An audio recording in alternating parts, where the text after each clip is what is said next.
Siapa yang selama 1,5 tahun ini punya anak di bawah usia 17 tahun? Apa rasanya umplek-umplekan setiap hari disuruh belajar dari rumah sementara rumahnya nggak ada tempat kecil aja untuk belajar zoom-zooman? Apa yang terjadi kalau ditambah 1,5 tahun lagi? Di sisi lain, kalangan rakyat umumnya, bagaimana rasanya mereka sahabat yang nggak ada internet, nggak ada pulsa, sementara di rumahnya ada 3 orang memerlukan komputer atau gadget atau laptop untuk kerja dan sekolah, tapi tidak memilikinya. Fakta saat ini, biaya sekolah dari rumah ternyata tidak murah. Menjalankan sekolah dari rumah ternyata nggak efektif, dapat ilmu tipis, nggak ada keterampilan lainnya termasuk laboratorium dan kehilangan skill olahraga, kesenian, dan keterampilan sosial lainnya. Bekerja dari rumah malah banyak stresnya, banyak wacana diskusi tok, tetapi tidak ada gerakan nyata. Diskusi doang, eksekusinya kecil, seminar, meeting, belajar online, ngomong doang 1-2 orang, wacana, diskusi.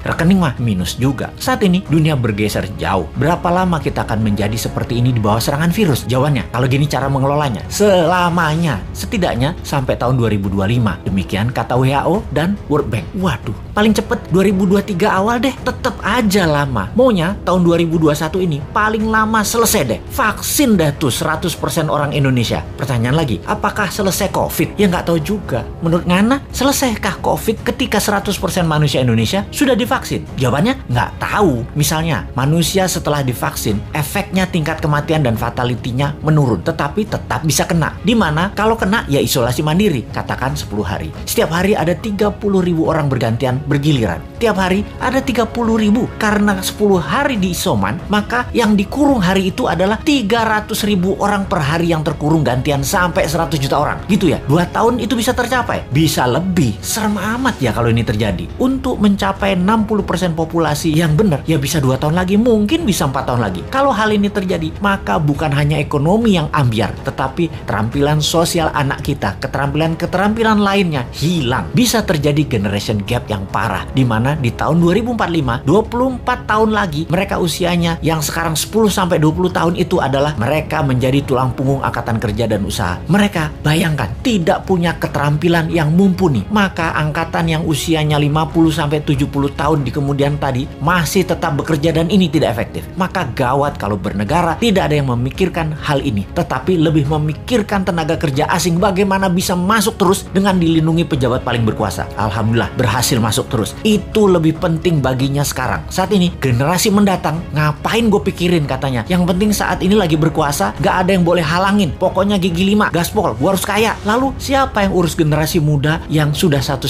tahun ini dikurung di rumah? Ditambah masih ada kemungkinan dikurung lagi 1,5 tahun lagi. Kita urai masalahnya. Kalau anak usia saat ini 7-11 tahun, usia SD, mereka tidak mengerti banyak tentang culture, budaya lokal wisdom. Bayangin, ditambah 1,5 tahun lagi terkurung. Mereka nantinya manusia yang tidak punya budaya. Lalu remaja usia pancaroba, baru akil balik, usia 11-15 tahun. Mereka adalah manusia lagi cari jati diri. Kematangannya berubah. Dirinya not a girl, but not yet a woman. Menjadi terhambat. Ditambah 1,5 tahun lagi kejiwaan mereka, maka man atau woman tidak paham, tidak akan matang. Sulit menjadikan boy to man. Di usia 16-23 tahun, masa SMA dan kuliah, anak ini adalah masa kreatif dan puncak-puncaknya iseng dan puncak-puncaknya main di usia ini. Kesalahan-kesalahan kecil itu penting untuk modal nanti bersosialisasi di kemudian hari. Tidak banyak mereka bisa lakukan. Mereka masuk generasi yang hilang. Kalau ditambah 1,5 tahun lagi, sekolah mereka tak berketerampilan, tak ada kesempatan di laboratorium, di studio, praktek kerja, keilmuan jalanan atau street smartnya tidak ada. Hampir tidak mungkin membuat mereka berubah